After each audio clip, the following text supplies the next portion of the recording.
Bonjour et bienvenue dans cette dernière partie du podcast de Cryptost consacré à l'histoire du Bitcoin. Dans le dernier épisode, nous avons vu comment fonctionne concrètement le Bitcoin et en quoi sa technologie révolutionne les échanges sur Internet.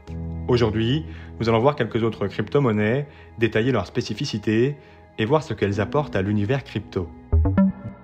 Deuxième plus grosse crypto-monnaie en termes de capitalisation derrière le Bitcoin, on trouve l'Ether et sa blockchain Ethereum. Fondée en 2015 par Vitalik Buterin, cette crypto-monnaie est principalement utilisée dans le cadre de la création de smart contracts ou contrats intelligents. Pour faire simple, Ethereum est un ordinateur mondial, sécurisé, toujours allumé et que tout le monde peut utiliser et programmer. Tout ce qui est fait à l'aide de cet ordinateur est public, alors que le rôle principal de Bitcoin est de transférer de la monnaie virtuelle, celui d'Ethereum est de faire fonctionner le programme de n'importe quelle application décentralisée. De nombreux projets se construisent sur ce réseau, dont notamment les projets liés à la finance décentralisée, qui permettent à n'importe qui de prêter ou d'emprunter des crypto-monnaies. Ethereum a été créé par Vitalik Buterin, un jeune russo-canadien qui voulait généraliser l'aspect programmable de Bitcoin. Le principal argument d'Ethereum est donc la possibilité de mettre en place des smart contracts. Un smart contract est simplement un programme informatique dont l'exécution ne nécessite pas l'intervention d'un tiers de confiance. Dans le contexte de la blockchain, il s'agit d'un programme qui peut réaliser des opérations lorsque certaines conditions sont remplies sur le registre. Par exemple, une loterie pourrait être mise en place par le biais d'un smart contract. Lorsque le solde d'un compte prédéfini dépasserait un certain montant, celui-ci serait directement envoyé à un participant choisi au hasard. Une application comme Pool Together incarne justement cette nouvelle forme de loterie. Les participants peuvent déposer des tokens sur la plateforme pendant quelques temps et toutes les semaines, les intérêts générés par le token laissé sur la plateforme sont remportés par un des participants.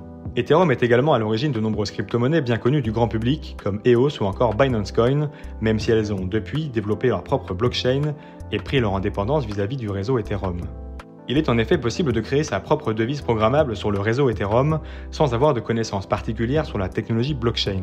La devise créée est alors gérée par un smart contract qui suit le plus souvent le standard dit ERC20.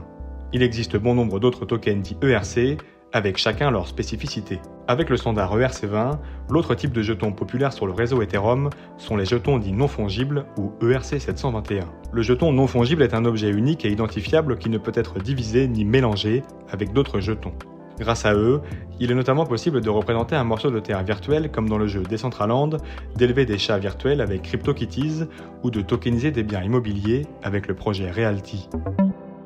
Autre grande crypto-monnaie de l'univers blockchain, le Monero. Vous l'avez sans doute déjà entendu de nombreuses fois dans ce podcast, Bitcoin n'est pas anonyme, mais pseudonyme. Justement, en voilà une qui est vraiment anonyme, le Monero. Celle-ci permet notamment de réaliser des transactions anonymes non traçables. Contrairement au Bitcoin, où les données de transaction sont inscrites publiquement dans la blockchain et donc accessibles à tous, Monero permet de rendre anonymes toutes ces informations. Monero regroupe les transactions de manière à assurer l'anonymat de ses utilisateurs. Bien que la pièce XMR favorise plus ou moins le développement d'activités illégales, beaucoup apprécient le bénéfice du respect de la vie privée que cette monnaie procure, à l'instar de l'argent liquide. La différence étant qu'un Monero peut être envoyé par Internet et ne requiert donc pas de rencontrer le destinataire en personne. L'histoire des crypto-monnaies renferme beaucoup d'anecdotes et subtilités. Pour que vous compreniez bien l'apparition de certaines d'entre elles, il faut que je vous parle des forks. Vous le savez sûrement, le plus souvent dans ces univers décentralisés, il n'y a pas d'entité centrale. C'est la communauté qui gère le devenir des tokens et des blockchains associés. Et lorsque certains ne sont pas d'accord entre eux, la communauté se divise en deux et crée une autre crypto-monnaie. C'est ce qu'on appelle un forks et c'est arrivé même aux plus grands comme Bitcoin avec Bitcoin Cash. Le Bitcoin Cash est une crypto-monnaie similaire au Bitcoin qui a vu le jour le 1er août 2017. En tant que fork du Bitcoin, les deux crypto-monnaies partagent certaines caractéristiques communes, mais fonctionnent sur des chaînes de blocs différentes. Bitcoin Cash est le résultat d'une scission de la communauté qui fait suite au débat sur scalabilité du Bitcoin, c'est-à-dire sur la manière dont le réseau doit monter en charge pour s'adapter à la demande des utilisateurs. Deux parties de la communauté avaient une vision différente de la chose, ce qui a donné lieu à deux projets différents. Une partie, largement dominante, souhaitant que la majorité de l'activité économique se déroule en dehors de la chaîne de blocs principale pour que le réseau reste le plus décentralisé possible.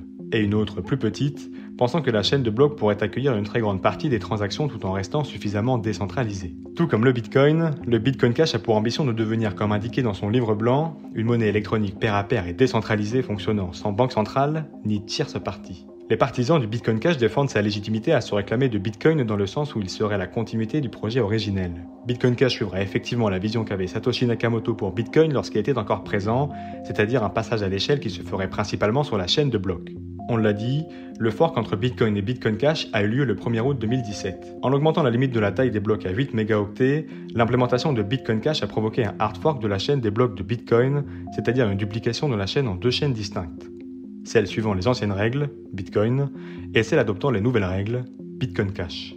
Les deux chaînes résultantes, Bitcoin et Bitcoin Cash, partagent donc le même historique avant le 1er août. C'est pourquoi, si vous possédiez des bitcoins sur un portefeuille au moment du fork, vous devriez avoir le même nombre de Bitcoin Cash à la même adresse. Fait intéressant à relever dans un monde de décentralisation, le Bitcoin Cash est davantage centralisé que le Bitcoin.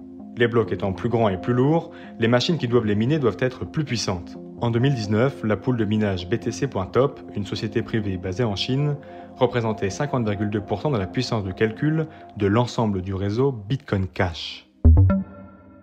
Voilà une autre crypto-monnaie qui fait beaucoup parler d'elle sur les réseaux sociaux, le Ripple. Cette monnaie numérique a pour objectif de proposer des transactions financières sécurisées, rapides et à faible coût grâce à la blockchain. Les conditions sont les mêmes pour tous, que les utilisateurs soient situés dans le même pays ou non, et quels que soient les acteurs qui réalisent les échanges. La monnaie utilisée pour effectuer les transactions s'appelle le XRP. La société Ripple, fondée en 2012 à San Francisco, est à l'origine du protocole de paiement Ripple et de la monnaie XRP. À terme, Ripple souhaite remplacer le protocole SWIFT. Ce protocole permet de transférer des fonds de manière sécurisée d'un pays à l'autre. Le problème principal de cette méthode est qu'elle est longue, plusieurs jours sont nécessaires pour effectuer le virement. Avec le XRP, il n'y aurait plus ces problèmes de lenteur. Ripple travaille avec plus de 70 institutions bancaires comme American Express ou encore le Crédit Agricole. Attention à bien distinguer le Ripple de XRP. Ripple est le nom de la compagnie et de la technologie utilisée par les banques pour transférer de la monnaie à moindre frais et plus rapidement que le système traditionnel. XRP est utilisé par la compagnie pour réaliser les transferts de valeur. Le nombre de tokens actuellement en circulation est de 40 milliards. Cependant, ce n'est même pas la moitié du nombre de tokens total qui équivaut lui à plus de 99 milliards. Cet écart interroge car des milliards de jetons pourraient être déversés d'un seul coup, ce qui ferait fortement chuter le cours du XRP. Autre point d'inquiétude, la décentralisation de Ripple. Elle l'est de par son protocole, cependant, seuls quelques acteurs sont autorisés à opérer sur le réseau. C'est l'entreprise Ripple qui les choisit. C'est en ce sens que le système n'est pas ou plus décentralisé. Ces validateurs sont de grandes entreprises ou des instituts de recherche comme le MIT. Avec Ripple, il serait tout à fait possible d'envoyer des euros à une personne et faire en sorte qu'elle reçoive des dollars en échange. Ripple supporte 1500 transactions par seconde, ce qui est supérieur à beaucoup d'autres crypto-monnaies. À titre de comparaison, Bitcoin supporte 6 transactions par seconde et Ethereum en supporte 15. Les temps de transaction de Ripple sont estimés à 5 secondes, ceux du Bitcoin d'environ 10 minutes et ceux d'Ethereum à 2 minutes. Alors que le Bitcoin est considéré comme inflationniste, le Ripple est dit déflationniste. À chaque transaction effectuée en XRP, une petite partie de ces derniers disparaissent. Comme les autres crypto-monnaies, le Ripple est volatile. Cependant, cette volatilité est moindre que pour Bitcoin ou Ethereum, car la société Ripple détient plus des 2/3 de la monnaie. Actuellement, plus de 38 milliards de tokens XRP sont en circulation. Le nombre maximal de XRP est fixé quant à lui à près de 100 milliards. Parmi les autres crypto-monnaies, il existe des stablecoins, des tokens qui restent stables, adossés au dollar ou à l'euro. Mais quel est l'intérêt d'une crypto-monnaie adossée à 1 dollar ? Dans un monde aussi volatile que la crypto-monnaie, le fait d'avoir une crypto-monnaie stable est une valeur refuge. Lorsque le Bitcoin ou l'Ethereum peuvent perdre jusqu'à 30, 40 ou même 50% de leur valeur en quelques heures, le Tether, lui, ne bouge pas. Ainsi, si vous pensez que le marché des cryptos va se crasher, alors vous pouvez passer toutes vos crypto-monnaies en Tether afin de vous préserver de pertes potentielles. On l'a vu, en basculant d'une seconde à l'autre votre crypto préféré vers ce stablecoin, vous ne serez pas menacé par la volatilité du coin car celui-ci reste fixe.